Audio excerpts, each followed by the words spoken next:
I'm not sucking on a Jolly Rancher. I don't know what you're talking about.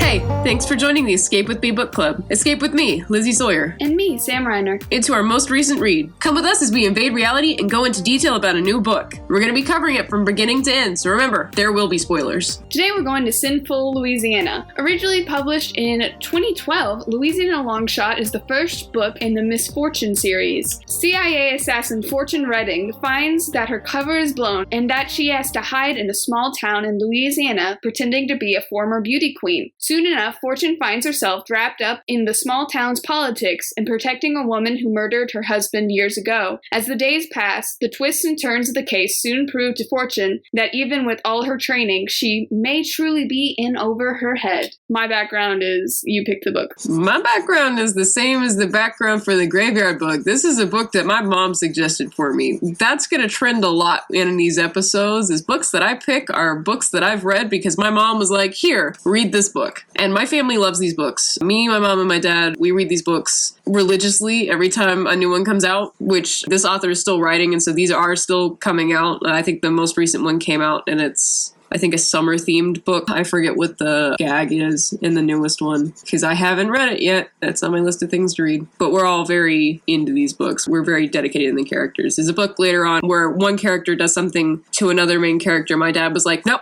can't read these anymore. And he ended up actually going back to them because he had to know what happened next. Did you first read it in 2012 when it came out, or was it later? No, I started reading these probably 2-3 years ago. Oh, okay. So we got to binge through a lot before we caught up to where the author is now. Yeah, I've been trying to do that with a couple of series and not being successful because I'm a slow reader.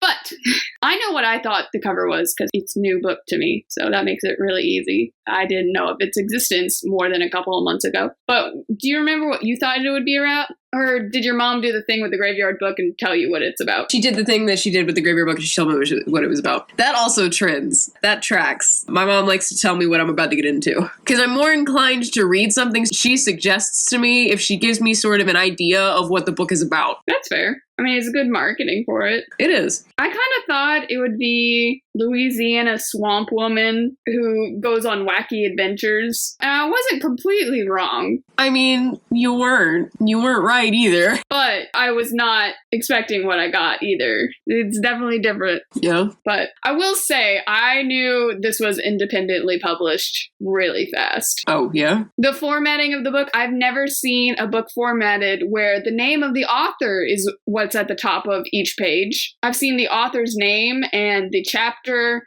I've seen the book in the chapter. I've seen nothing at the top of the pages also. But that was the first time I've ever seen on each page. She really wanted you to know she did it. They're good books, though. And then there was also the whole thing where I flipped to the end to see how many pages there were. And at the bottom it said, the end. Read more at website. It was like, oh, I could tell immediately. And then I flipped to the copyright page and I was like, yep, this was published independently. Yeah, they're good books, though. I mean, she gets more money out of it. Though I do kind of wish she went through editing a little bit more because she had a lot of... I listened to the audiobook, so I didn't come across any editing issues because it was read to me. It was a lot of punctuation issues. Like there would be quotation marks where there wasn't a quotation, or punctuation would be missing, and just a lot of little grammatical stuff that I think could have been caught with a little bit more editing, but... There's probably a good chance that gets better the further into the book series you get, because this was her first book. This was the first book in this series, but it has a bunch of other books advertised. Oh. There was another series she had, and then I think there was 2 series and then a couple of one-off books also listed at the back of the book. Ah, well, I don't know. I've only read this series of hers. Now we join Fortune as she meets with her boss, dreading the fact that she blew her cover. With a stiletto. I don't understand what her cover... Why are they trying to make her eye candy? She clearly cannot do this.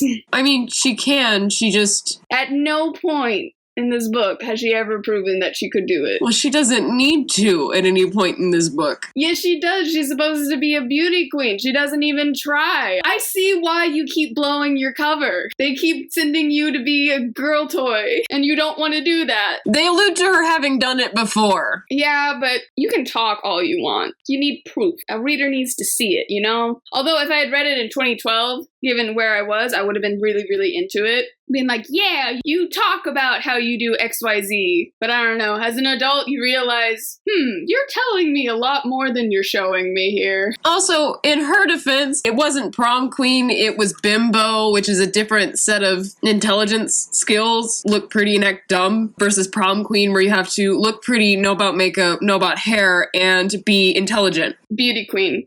The intelligence thing aside, it's still same needing to put on makeup to look nice, doing your hair, all of that. No, you don't have to do it well to be a bimbo. You do if you want to be eye candy. All that aside, when she went into that undercover thing, they already knew she was an undercover agent because of the leak. So it's not entirely her fault. They did, but they need to stop sending on those missions.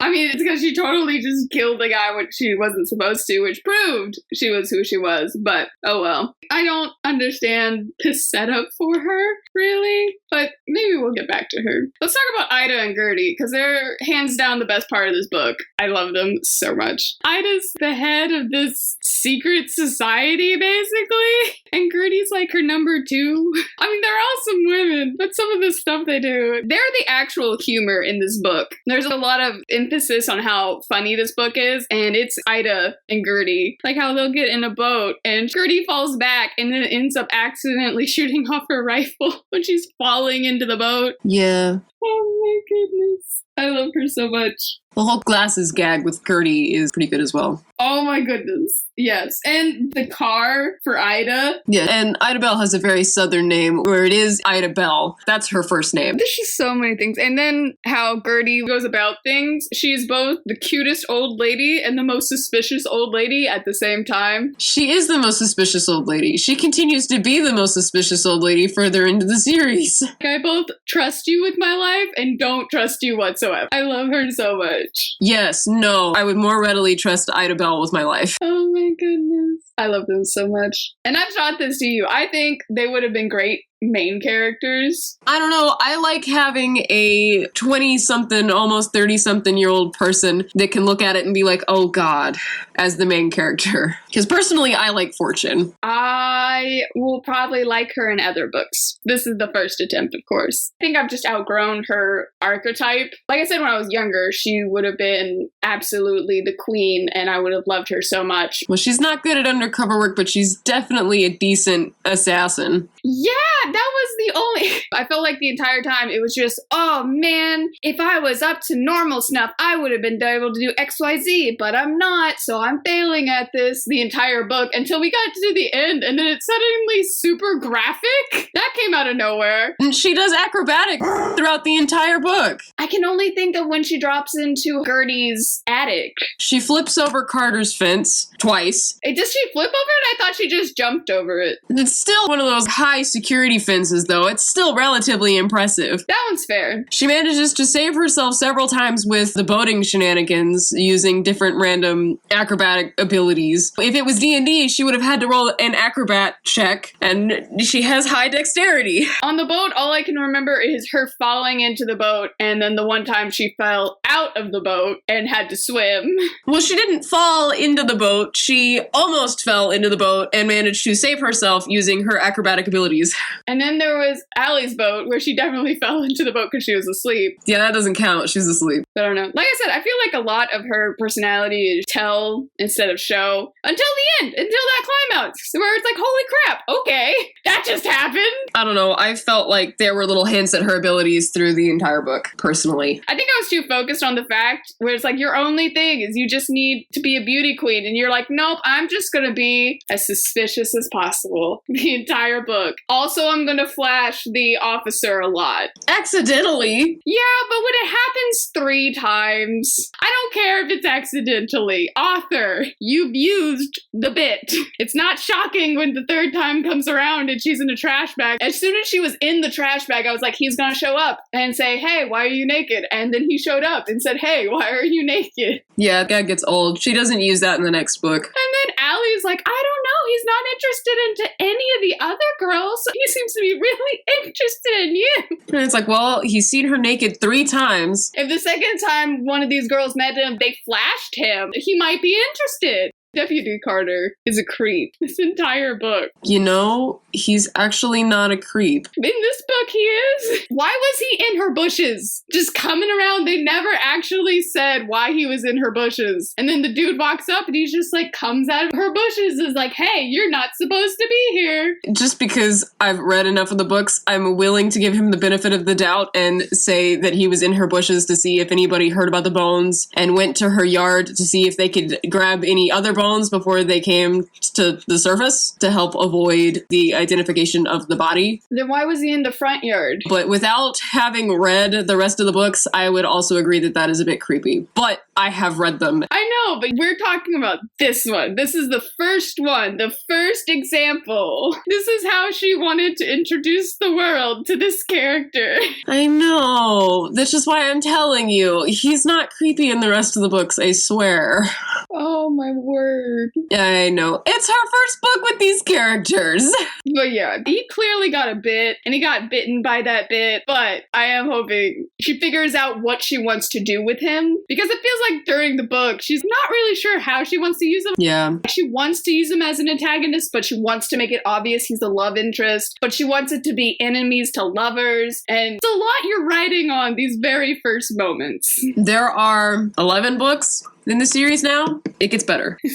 So Carter is weird. Oh, and the Catholic church old lady, the one with the running contest, Celia Arsenault, who only pops up one time in this book with the running of the banana pudding. I think it's her niece, is Allie? Yes, her niece is Allie. Yeah. She becomes a bigger player in the next several books, and she is a... I figured she must be. They must come up. Honestly, I think the little town drama was the best parts of this book. Those were the strongest. Oh, the little town drama gets more hardcore in the next couple of books, because there's a death in every book. Of course. Which is surprising considering how small this town is. You're gonna run out of people eventually. Said with Cozy Mysteries, it's so funny how they're like, oh, it's such a charming little town. And they die. Yeah, and the main character always has a cute profession. It's never like newspaper or police officer. It's always like baker, knitter, librarian. Yep. It's always these cute little professions, and they just happen to keep finding bodies. Versus Fortune, that's like, I'm a CIA agent, but this is supposed to be a small town. Why do people keep dying? I'm trying to hide. At some point, the body count becomes higher than the population count, and we need to talk. I think she starts grabbing people from outside that come into town and then die to make it so that she's not killing off active town members. That's always seems to be what happens. It's like, oh, I've run out of friends that can die. Guess I gotta meet strangers now. Off of the thing I was trying to say before we went down this little side jaunt, with the town drama, it becomes way, way more in the next few books because, like I said, there's another death in the next book, and then I think after that, the mayor dying is in a book, and then the run for town mayor is in another book, and then the election for the town mayor is in the next book. Jeez. It goes by every couple of weeks is a book.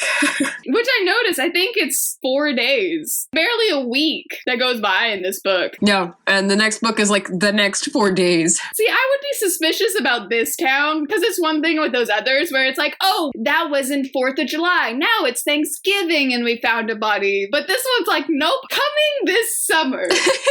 Sinful. The massacre. It really is just the summer. And they talk about that too in later books. And the town people, since it's a southern Louisiana town, they're like, you're new, Fortune. You're new. All the deaths are because of you, because you're new. And that becomes an issue later. I mean, I can't blame them. I know. But the town drama becomes way more relevant because of the frequent death. You get to know the town more and it becomes more drama infested. Which, like I said, I think that is the strongest things in this book. I think she realizes that because it definitely becomes more drama heavy. Yeah, because to be blunt, I don't care about Fortune's daddy issues. Please stop bringing it up. I get it. At least she doesn't bring them up as much as that one chick in Big Sky Secrets that was like, oh, my dead husband, oh. Yeah, I get it. Go to counseling. You clearly have some issues to work through. Stop bringing it up. Yeah, she never works through those. I liked when she brought it up with, she didn't bring it up, but the thoughts happened with Allie. Because I felt like it was really extending her personality. And it felt like we were knowing her. And I kind of liked it when it first got brought up with Detective Morrow, where this is her father figure and she doesn't want to disappoint him because, oh, I feel like I've disappointed my late father. But it'll just randomly come up in her mind. And I get that is how actual grief works, it doesn't mean that needs to be the book. It's weird. It's literally just brought up to be a reminder, hey, remember, I have daddy issues. Yeah, I don't really have any comments on that. I didn't really have an issue with it personally. It just became her predominant personality trait. It was either Carter was going to show up, she was going to talk about her daddy issues, or Ida Bell and Gertie were going to do something hilarious. And I always hoped for number 3, because they do some ridiculous stuff. Well, number 3 is always in the wings, man. That happens quite frequently. On a really random side note, just talking about characters, this author loves character names that start with M. Yep. Oh my goodness, way too many main characters. Nah, M characters are the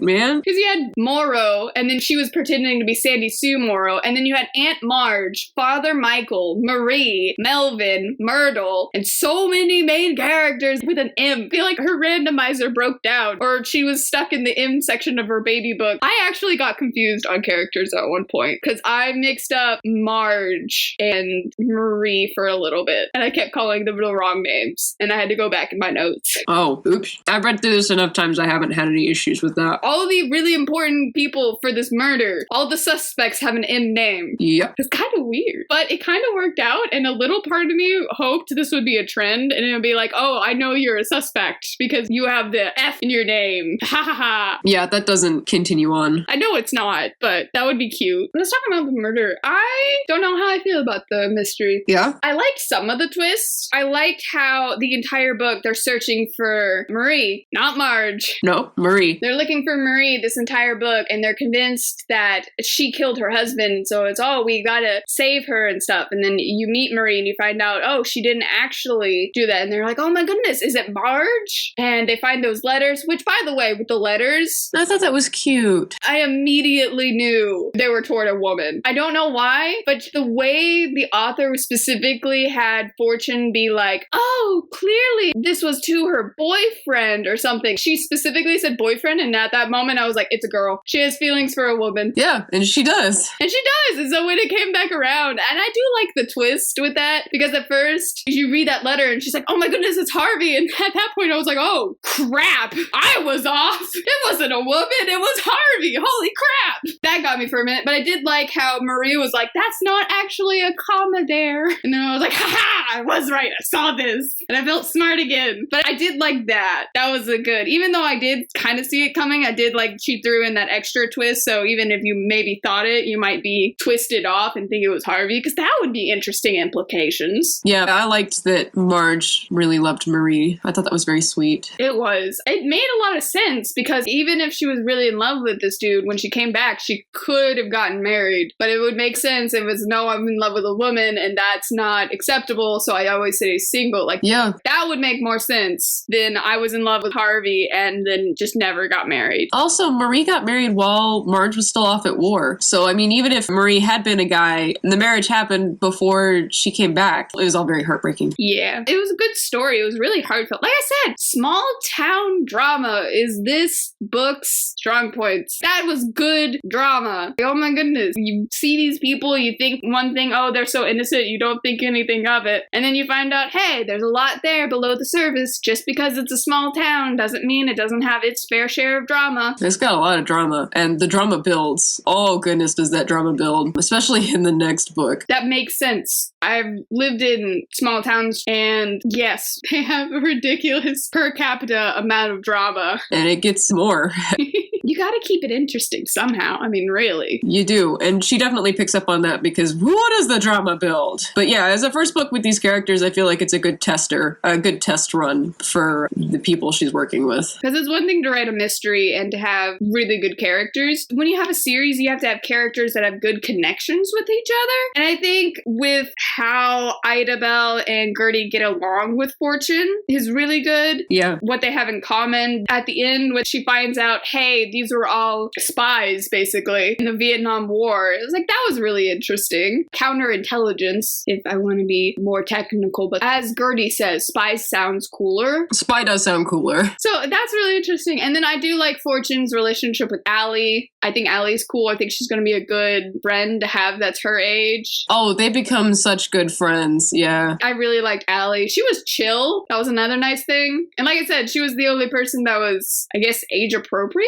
friend? Yes. And mild spoiler alert, Allie helps with the daddy issues indirectly later on. I feel like that's what she was setting up when they had that conversation. And that's what happens. She definitely helps a lot with helping Fortune figure out who she actually is as a person. Which is what a good best friend should do. Mm-hmm. There was a part, though, where Allie gave her a compliment, and she's like, no one's ever given me a compliment before. I'm like, are you serious? Yeah, she's only ever grown up around other CIA agents. Yeah, but I'm just sitting there like, no one in your entire life, no one has ever. Probably no one that she cared about or cared enough to take seriously. But it was just like being a little bit of a drama queen. It is a bit much, yeah. I'm sure you've gotten compliments before. You just care about Allie's compliment. That's different. It's one thing to be like, this compliment meant something, and there's another thing to be like, I've never in my entire life ever received a single compliment. I don't believe you. I feel like Hadley at some point has given you a compliment. Whether or not you wanted it was another thing. I really like Hadley at the beginning of this book, and I have not read another one of these where she's in it. That makes me sad. Hadley was awesome. I mean, she's based in Washington, D.C., and Fortune stays in Louisiana through the course of these books, so there's not a reason to have her. I know, but it sucks that she made a good character and now can't use it. Yes, however, she is a good character. Moreau's kind of blank. He's the boss character. He has a boss personality. Yeah. And then you have Harrison, which I kinda... Oh my goodness, sorry, I'm reading my notes. And one of my bullet points under him says Jesus more than a Baptist preacher on Sunday. Yes. Because I'm remembering the first time, every time he would say something, that would be his reaction. It's like, dude, he had nothing to do with this. But I kind of wanted Harrison to be the love interest, especially after this book, because I kind of liked their frenemy relationship. Yeah, some of the comments. Where he thought it was so funny she would have to dress up in pink, and he picked out her wardrobe and stuff, and she hates it. So I feel like they had a little bit more chemistry than Carter did. Because like I said, Carter's more of an antagonist than anything else. I like Ben. You want me to tell you something you're gonna hate? Does he die? No. Oh. No, it's worse than that. Fortune ends up with Carter. I know Fortune ends up with Carter. It's obvious. Okay. As long as it's obvious. Yeah, because as soon as I saw him... Okay, I didn't know when she threw her shoes in the pond, which, by the way, I like how supposedly she can walk in stilettos, but these heels are giving her issue. She can't walk in. She can't deal with these. Well, they broke. She walked in them just fine. They just broke. That was the beginning of the end for me. It's not a testament to how she can walk in them. That's literally just, wow, these heels are absolute. I just thought it was funny. She almost immediately breaks her heel. And she's like, you know what I'm gonna do that's not suspicious? Throw them into the bayou. I also liked how he stops her and he gets her in trouble for littering, but doesn't make her get her shoes out. At that point, I mean, it's bayou. They gone. I just thought it was funny. He stopped her. He's like, hey, you're littering. Bye. Didn't even give her a ticket. She new in town. Also, she pretty.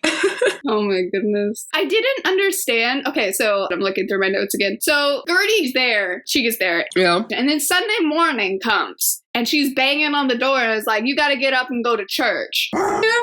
And then Monday happens, and then there's another early knock on the door. And Fortune automatically assumes it's Carter, and I'm not sure why. Because he'd been there the night before, if I remember correctly. He'd been there the night before. And I think it was the way that the door was knocked on, but yeah, it was kind of silly to be like, oh, it's obviously Carter. There's only one person that would be knocking on my door like that, and then she gets down there and it's Gertie. It's like, really? This happened yesterday. I was like, I don't know. I think it'd be pretty obvious it was going to be Gertie. Carter only bugs you at night. I mean, sometimes he bugs her during the day. I will say the one time I did feel like they had some chemistry is when she was at the restaurant in town and he walks in and he tells the woman, he's like, hey, I want food. It's on her tab. She owes me food. And she's like, what do you mean? And she's like, I know what you did with the burgers.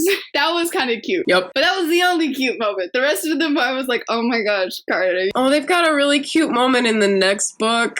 I'm hoping so. It involves cookies. It's so, and I can't tell you because you can't know till you read it. But it's cute. But up until this point, all she has done to receive his attention has been really suspicious, break a couple of laws, and flash him a couple of times. So, Carter, let's talk about your type real quick. I know you've lived in a small town, and you went to the Marines, and then Carter, come on, that's not special. But, you know, main character, so obviously. Yeah. Number 2 Island was hilarious. The whole concept of it. Yes. Yeah. Not even animals go there. Okay, but before we start talking about number 2, while we're still talking about characters, right? Walter, though. I was about to talk about him, too. I think he's adorable. I like him. I love Walter. Walter is Carter's uncle. He's adorable. He is. And he wants to marry Idabelle so bad. I know. That comes up a lot, especially once Fortune and Carter get together. That comes up more and more into the reasons as to why she won't marry him, which makes sense and you can't really fault her for. I mean, honestly, even in this book, her just being like, I don't want to. I'm like, fair. That's all you really need. She does, though, but she doesn't for a couple of specific reasons, which I will not go into because you have not read that far. But I think Walter was adorable. She made Walter freaking adorable, and I loved him. Walter is adorable. Walter's the best character, hands down. There's a cookie gag where she's trying to avoid suspicion, and he's following her around like a police officer, but if he weren't a police officer, kind of like a creeper. He has a Rottweiler. His name is Tiny! Tiny, yes! I love Tiny! I love him. I do think it's funny that she got some of the hair extensions out of the dog's mouth, and I was like, there's gonna be strands left over. Oh, yeah. And then immediately, like, hey, there were strands in my dog's mouth. And then there were.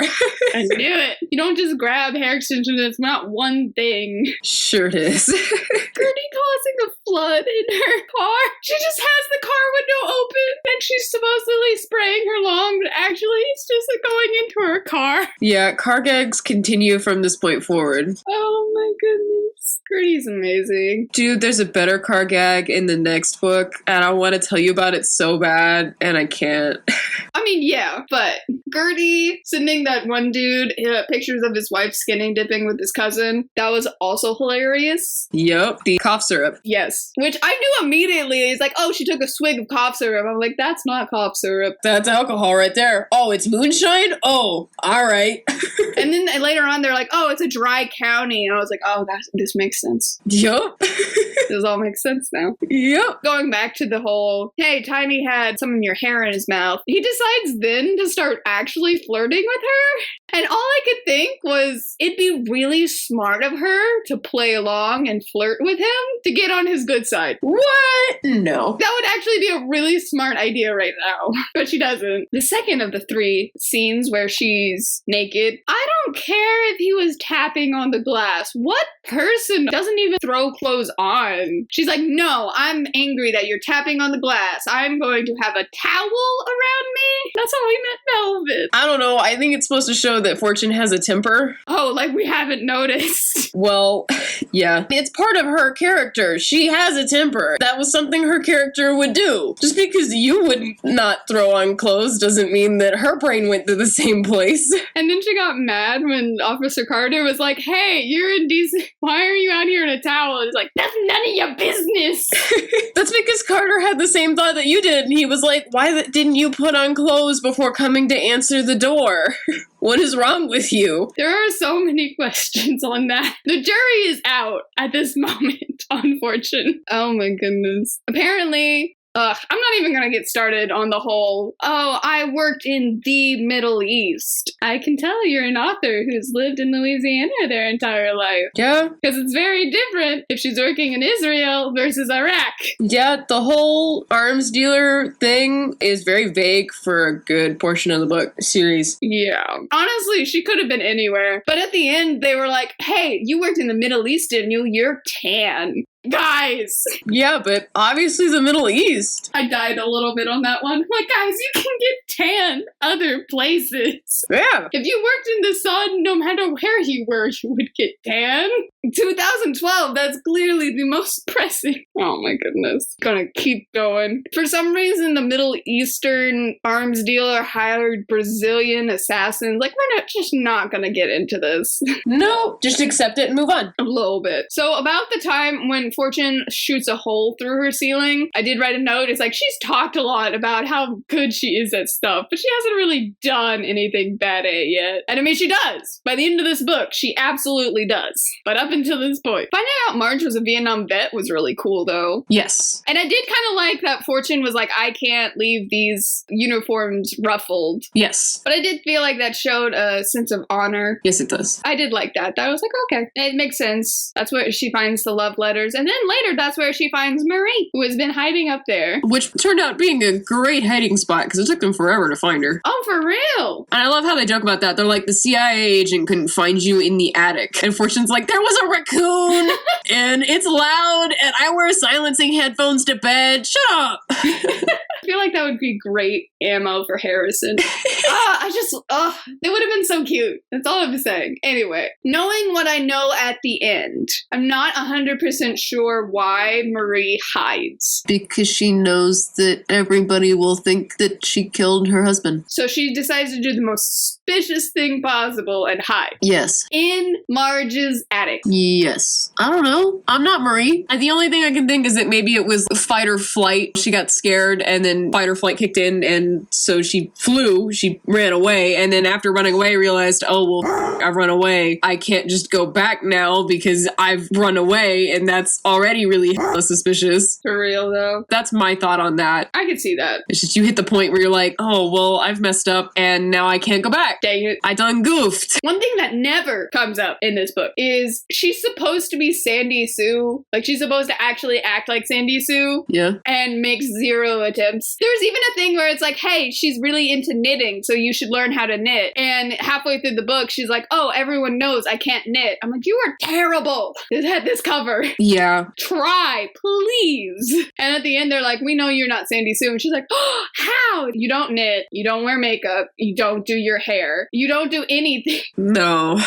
You haven't even tried. Well, okay, for obvious reasons, you are obviously not Sandy Sue. Dang it, you found my secret. Ha! Darling, is this a joke? Because no. I did get kind of mad at Sandy Sue's behalf, though. I don't like this book's shots at feminism because it makes the assumption if you're feminine, you can't be feminist. Oh, you're clearly putting women back because you were a beauty queen, but now you're a librarian. I'm like, that's actually a really great thing. She was a beauty queen, and now she does something that uses intelligence, and she reads a lot. Like, what the heck, guys? Yeah. Beauty pageants are still some of the biggest college scholarship awards that women have access to. I did not like their shots at Sandy Sue and being like, you're failing women, but having buzzed hair and being an assassin, that's pro-women, guys. That's why I liked Gertie. She was very feminine, but she could also kick your butt. Oh, well, she can only really kick your butt if she didn't fall down first. True. But that roundhouse kick, though. Yup. I will admit, that soured me in the very beginning. When Fortune was like, ugh, that type of woman. I'm like, shut up. No. This is not a stick to beat other women with. Bad. So that didn't help my opinion of Fortune. It seems like as the book progressed, though, they dropped it, which was kind of nice. I'm a little worried about Lethal Bayou Beauty. If she does join a beauty pageant. She has to. She's not in a beauty pageant. They do a children's beauty pageant. Oh. And the town's like, you were in a beauty pageant once. You should help. And she's like, oh, no. To be fair, though, the other beauty pageant queen that is in that book, which is Celia's daughter, I'm not spoiling anything telling you this, she comes back into town, which is why they do the whole pageant thing to begin with. She is an evil, manipulative little, chihuahua, which just doesn't make it better. When I did beauty pageants, I will say I met some of the nicest, friendliest, most intelligent women, and I've also met women who are breathing our air. So I get that. That's a good way to put it.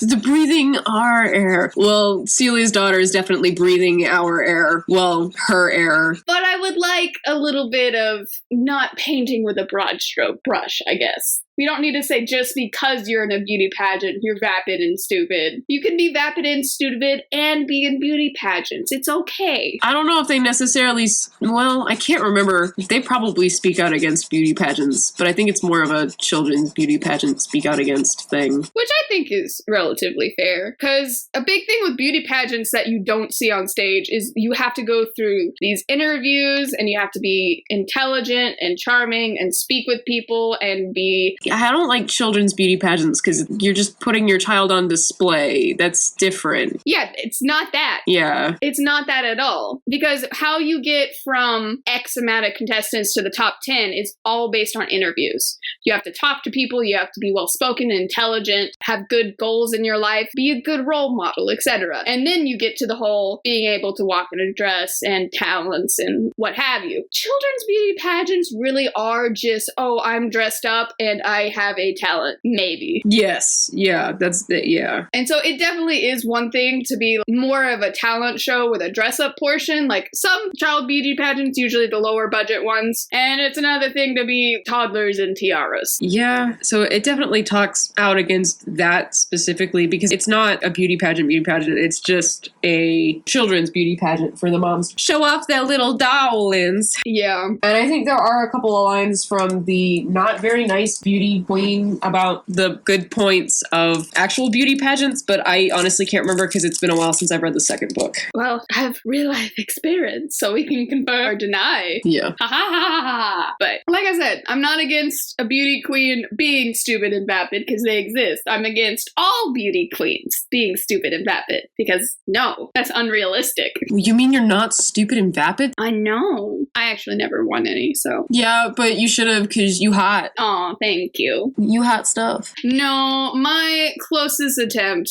I guess I can tell this story. I knew I lost. I took AP classes in high school and they make you read weird books. Like you do. And it was a round robin interview where you go in, you talk with one person, then time's up, talk with the next, talk with the next. And I believe there are 4 judges. And so you have to talk to each of them. I knew I lost when they were like, one more question. And they asked, what book have you read recently? And I put that nice smile on your face, you know, open and out personality, nice smile, and said Frankenstein and walked to the next one. And I was like, well, that was weird. With no context, that sounded very weird. You know, in my free time, guys, I like to discuss the concepts of man versus monster and what we owe to our creations, you know, just as a habit. There is nothing wrong with reading Frankenstein. There's not, but it would have been better if I had explained why. Because I would have been very impressed, and I am in the AP classes, but just to say Frankenstein with this really cute smile and walk off, and you're like, that was not the answer he was expecting. Oh well. Oh well.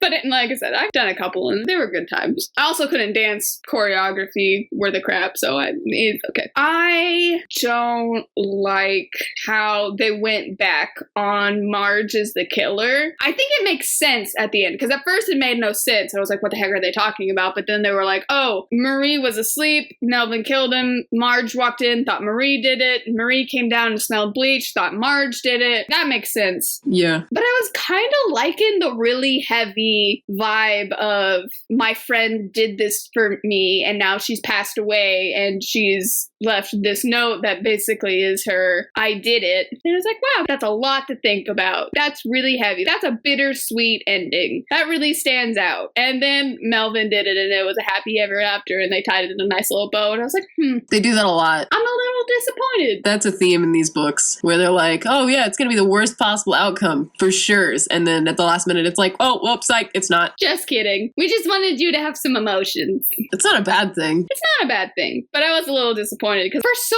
long they make you sit in the bittersweetness of it all, and then in the second to last chapter they're like, nope, just kidding, this entire time Melvin actually did it. We know we made it sound impossible, but Melvin for sure did it. I was actually standing in line waiting to vote while I was reading this portion of the book, and I seriously, when I got to that part where it got just randomly graphic with a whole knitting needle and shooting stuff, and I was like, oh my gosh, and I said that out loud. No. And of course the people around me were like, what? I'm like, weird part of this book. I'm reading a book. Please excuse me. Not gonna explain. There was somebody reading 3 spots ahead of me and they kind of had this nod like they understood, but everyone else was looking at me odd.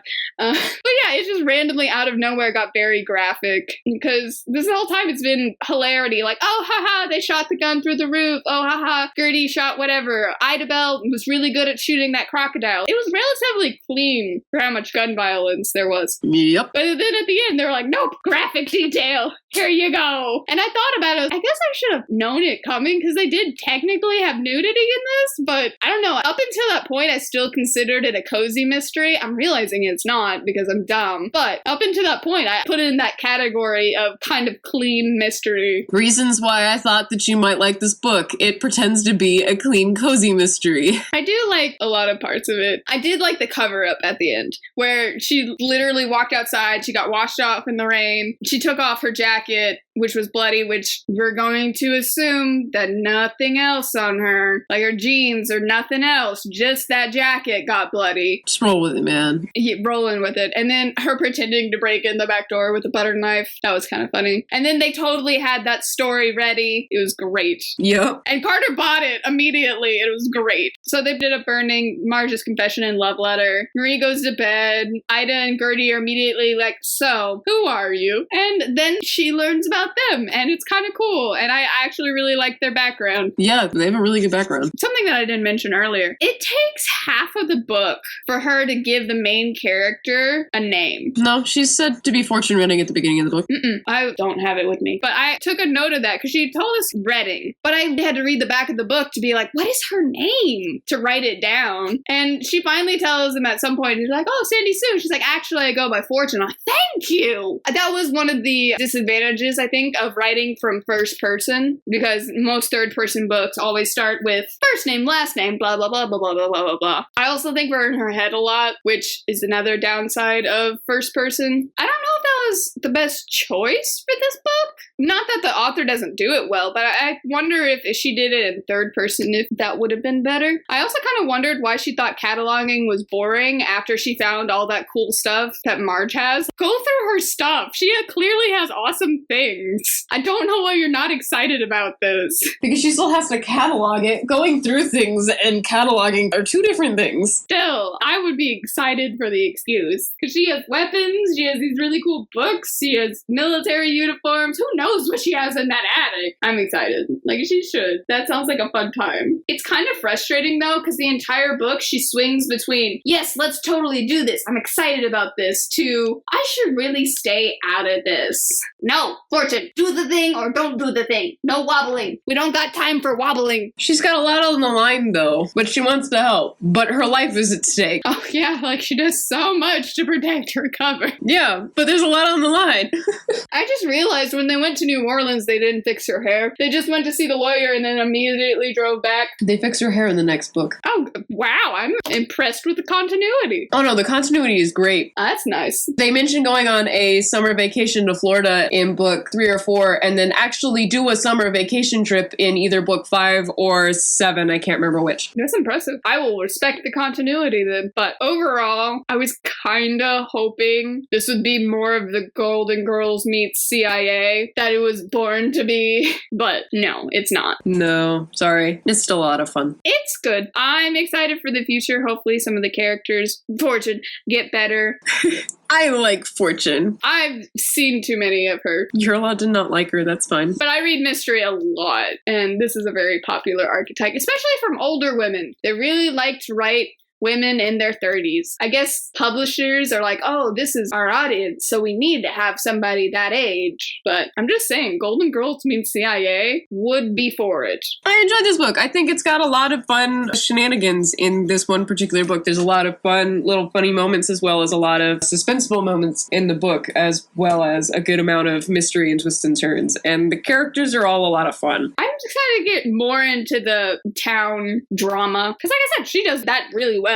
Always common. It's not this cliched amount of drama or really dumb drama. I mean, it is dumb drama, but it's dumb town drama and it's fun. It's dumb small town drama of fighting over which congregation gets banana cream pie. It's not pie, it's pudding. True. Buy that woman a bigger fridge. Solve all of your problems. When they're trying to vote for new mayor, that's one of the things that one of the candidates does. Is she's like, I will fund for Francine's to have a bigger fridge. Oh my goodness. It's great. I'm really surprised they don't think about doing that earlier, but they're so caught in the one-upping each other that they're like, no, this is how it shall be. No, that's one of the first things that comes out on the debate is they're like, no, banana pudding. It's her trump card. Clearly. She's like, banana pudding, y'all. Banana pudding. Oh my goodness, that's hilarious. It's wonderful. So what would be your one question for the author? I would want to know who she based Ida Bell and Gertie off of, but I also kind of want to know what her thought process was after having written this book and looking back at it, what she would change if she could rewrite it. That would be interesting. Now that she's played with these characters for like 11 books, what she would change in this first book, now that she knows her characters better. Maybe making Carter a serious love interest instead of just an obvious one. He becomes a serious love interest. It gets better. I know he becomes one, but this is how she introduced him to the world.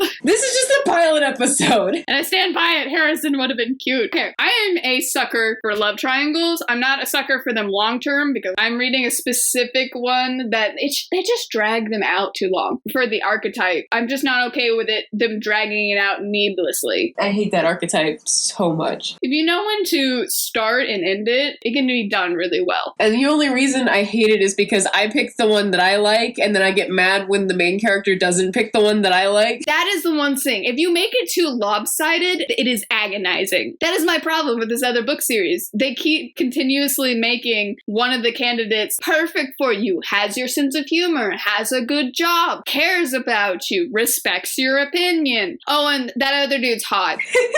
No! Only redeeming factor about it is secretive about the other people that he dates, doesn't tell you about it, hides behind your back, is disrespectful of you, is kind of sexist, but I mean, I guess he's hot, so clearly he's still a viable candidate. No, he's not a viable candidate at all! And the other thing is, it's really obvious he's a very sexual person, and he doesn't get any from the main character. It's like, why are you still going after her? It's okay to be sexual, but this relationship doesn't make sense. Anyway, lopsided love triangles suck. That's not a love triangle. That is stupid. But I do think they could make a cute love triangle between Harrison and Carter until she makes a decision or chooses none of them or whatever. That is also an option. Love triangles never go for. You can choose neither of them. There was one book series I got so mad at because there was a love triangle and she picked the guy that she shouldn't go for, and then he died, and then she went for the other guy. And I was like, author, that is the most stupid loophole that you possibly could have ever come up with. And it's just wrong. That is having your cake and eating it too, and